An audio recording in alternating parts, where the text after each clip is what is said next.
On May 9th, China's Ministry of Industry and Information Technology released the latest data on the shipbuilding industry. Let us take a closer look at the Chinese shipbuilding industry that is striking fear into the global market.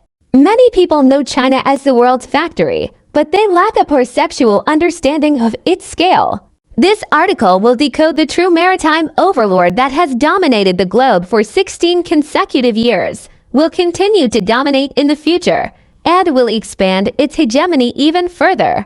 In the first quarter of 2026, China's shipbuilding industry continued to lead the world across three major indicators. The three major indicators of the shipbuilding industry: completed shipbuilding volume, new orders, and order backlogs are the core metrics used to measure the comprehensive strength, production scale, and market competitiveness of a country or region's shipbuilding industry. Completed shipbuilding volume refers to the total tonnage of ships that have been built and delivered to shipowners. New orders refer to the total tonnage of shipbuilding contracts newly signed between shipbuilding enterprises and shipowners. Order backlog refers to the total tonnage of all ships that have been contracted by shipbuilding enterprises but are not yet completed and delivered. In the first quarter, China's three major indicators showed that the completed shipbuilding volume reached 15.68 million deadweight tons, representing a year-on-year increase of 46% and accounting for 57% of the global market share, with export ships making up 96% of the total. In terms of new orders, China secured 59.53 million deadweight tons, a staggering year-on-year increase of 195%, capturing 85% of the global market share. The order backlog stood at 322.3 million deadweight tons, a year-on-year increase of 44%, accounting for 70% of the world total. Not only did these three major indicators continue to lead the world, but in the first quarter of 2026, China ranked first globally in new orders for 15 out of 18 major ship types. In the large vessel sector, China's international market share for ultra-large crude carriers, large automotive carriers, bulk carriers, and ultra-large container ships with a capacity of over 10,000 to all exceeded 90%. Furthermore, China's international market share for new green ship orders reached 80% in the first quarter, covering various dual-fuel vessels such as liquefied natural gas, LPG, methanol, and ethane, as well as electric ships. Experts predict that China's three major shipbuilding indicators will continue to lead the world this year. By the end of 2025, China's three major shipbuilding indicators had held the global lead for 16 consecutive years. In 2025, the total global completed shipbuilding volume was approximately 95.7 million deadweight tons, with China contributing 53.69 million deadweight tons, or 56%, while South Korea and Japan ranked second and third, combining for about 39%. In terms of new orders, the global total in 2025 was about 160 million deadweight tons, with China accounting for 110 million deadweight tons, or 69%. South Korea ranked second with about 20%, and other regions made up about 10%.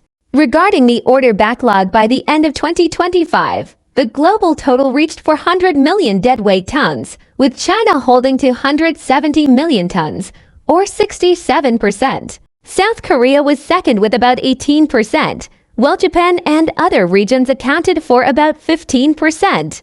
Experts analyze that China's shipbuilding industry is characterized by distinct advantages. First, it possesses massive economies of scale, maintaining an overwhelming advantage in heavy ship types like ultra-large bulk carriers, oil tankers, and large container ships. Second, it is undergoing a structural transformation, as evidenced by ranking first in orders for 16 out of 18 major ship types, proving China is moving from mere tonnage leadership to comprehensive coverage of all ship categories. Third, production capacity is concentrating heavily into China's leading enterprises, where giants like China State Shipbuilding Corporation have extended their delivery capabilities and production schedules for 2025 well into 2028 and beyond. Let us look at how the United States shipbuilding industry is performing. Shortly after taking office, Donald Trump began to reassess domestic shipbuilding capabilities. In the first half of 2025, the United States launched a Section 301 investigation against China's shipbuilding industry, attempting to subsidize its struggling domestic ship repair and shipbuilding infrastructure by imposing port fees on foreign vessels. However, U.S. shipbuilding data in 2025 revealed a stark contrast of military strength alongside civilian weakness, characterized by extreme contraction. In the global civilian shipbuilding market, the United States is typically lumped into the other regions category, accounting for a negligible 0.5% of the global market share. The U.S. has essentially withdrawn from the competition for global commercial ocean-going vessels. Its commercial orders are primarily confined to domestic river barges, small to medium ferries, offshore wind support vessels, and a minimal number of feeder container ships. The vast majority of U.S. shipbuilding capacity is concentrated in military deliveries, sustained by U.S. Navy contracts. By the end of 2025, the value of the U.S. Navy's order backlog exceeded $100 billion. But when converted into deadweight tonnage, the figure is far below the commercial ship totals of China, Japan, and South Korea. The U.S. shipbuilding industry suffers from two defining issues. The first is astronomical costs, as building a similar type of commercial vessel in the U.S. typically costs 4 to 5 times more than in China, Japan, or South Korea. This forces American shipowners to place almost all their orders overseas, except where legally mandated by domestic shipping laws. The second is a severe capacity bottleneck, with the U.S. shipbuilding industry facing a critical talent gap in 2025. Major shipyards like Newport News Shipbuilding and General Dynamics Bath Iron Works are focused purely on clearing backlogs rather than acquiring new orders. Although the contract values are massive, the construction cycles are incredibly long, taking 5 to 10 years for a single aircraft carrier or nuclear submarine, resulting in very low annual tonnage output. Why has China long remained the undisputed leader of the global shipbuilding industry, while the U.S., a shipbuilding titan during World War II, alongside subsequent leaders Japan and South Korea, handed over their dominance? It is because shipbuilding is widely recognized as one of the hardest and most dangerous heavy industries in the world. Although modern shipbuilding utilizes significant automation, such as welding robots and automated painting lines, its core characteristics remain defined by high intensity, high risk, and extreme environments. We can understand the hardships of this profession through several dimensions. First, workers endure extreme environments. Ship hulls are made of steel plates, and in the summer, the temperature on decks and inside sealed compartments can reach 50 to 60 degrees Celsius under the scorching sun, turning the workspace into an oven. Conversely, the winter brings freezing coastal winds in icy steel plates, mimicking a cold storage freezer. Furthermore, much of the work must be done in confined spaces like narrow ship bottoms, double bottoms, or ballast tanks where the atmosphere is oppressive and ventilation remains poor despite auxiliary equipment. Workers are also constantly exposed to the loud noises of metal clanging, grinding, and cutting, as well as pervasive metal dust and paint thinner fumes. Second, the job demands intense physical exertion. Workers must carry heavy welding machines, cables, or grinding tools while climbing through complex scaffolding. Many welding tasks require them to maintain awkward positions like squatting, prone, or supine for hours, causing significant damage to the spine and joints. To meet tight delivery schedules, particularly during the order boom of 2025, shipyards operate 24 hours a day, subjecting workers to frequent overtime and night shifts. Third, there are substantial safety risks. Shipyards present multiple hazards involving heights, fire, and water, ranging from falls during high-altitude operations to fires from hot work near flammable paints, and even drowning at the docks. Occupational illnesses are common, with long-term workers frequently suffering from hearing loss, flash burns to the eyes, pneumoconiosis, and chronic muscle strain. Fourth, regional differences highlight changing demographics. In China and South Korea, where orders are saturated, worker intensity is at an all-time high. South Korean shipyards are currently facing a severe labor shortage because the younger generation refuses to endure such hardships, forcing yards to import large numbers of migrant workers from Southeast Asia.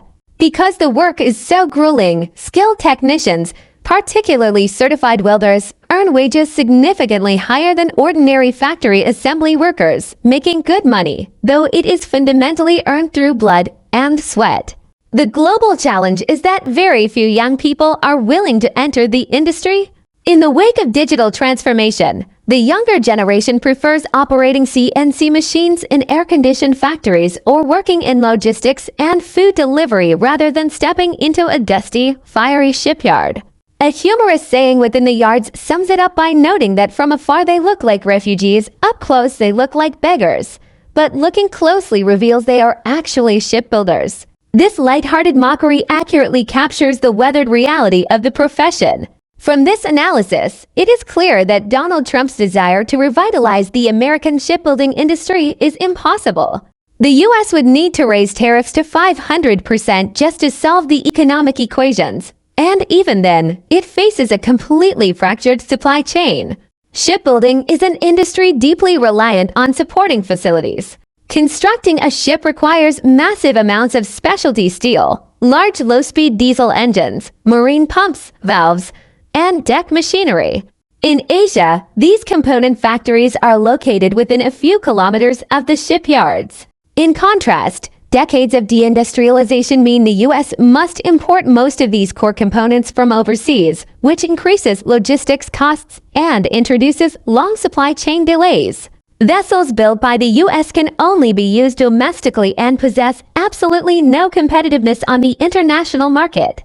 Looking toward the future, as China penetrates further into high-end vessel manufacturing, the market shares of South Korea and Japan will shrink even more. Market dynamics and industry trends from the first half of 2026 indicate that China is actively encroaching upon the traditional stronghold of its neighbors. The competition has shifted from low-end vessels to South Korea's final line of defense, which is high-value-added vessels like liquefied natural gas carriers. For a long time, large LNG carriers were the cash cow and technical mode of South Korean shipbuilding. But data from 2025 and 2026 shows this monopoly is crumbling. Global LNG carrier orders were robust in the first quarter of 2026, and Chinese shipyards secured a significant share. Technologically, China's fifth-generation large LNG carriers completely match South Korean standards in core indicators like evaporation rates and energy consumption. Capacity-wise, South Korea's big three shipyards HG Hyundai, Samsung Heavy Industries, and Hanwha Ocean have their slots booked until 2028 or 2029. To get their ships earlier, ship owners are shifting en masse to Chinese shipyards that have more open docks and proven delivery records. Simultaneously, China is squeezing Japan's last remaining strengths in green fuel technology and bulk carriers. Japan's shipbuilding industry once carved out a niche based on excellent energy-saving designs and high-quality bulk carriers, but it now faces a double assault. China is developing methanol-powered and ammonia-ready vessels at an incredibly fast pace, leading a massive influx of dual-fuel bulk carrier and automotive carrier orders to China between late 2025 and early 2026. Furthermore, despite a weak yen benefiting exports, Japan's domestic shipbuilding supply chain is shrinking and updating slowly, leaving it lacking price competitiveness against China's large-scale automated production.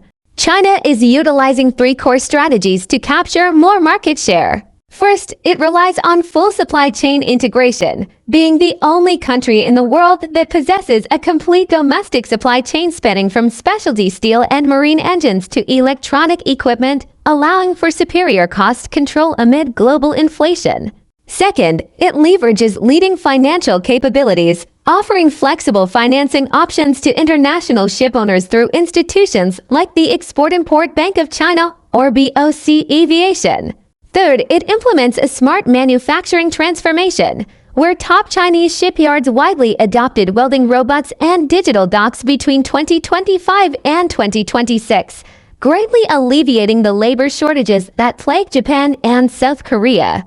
In conclusion, China is applying the dual pressure of expanding capacity and rapid technological advancement to force South Korea into a defensive niche market while further marginalizing Japan. Outright dominance seems inevitable unless global maritime trade experiences an extreme contraction.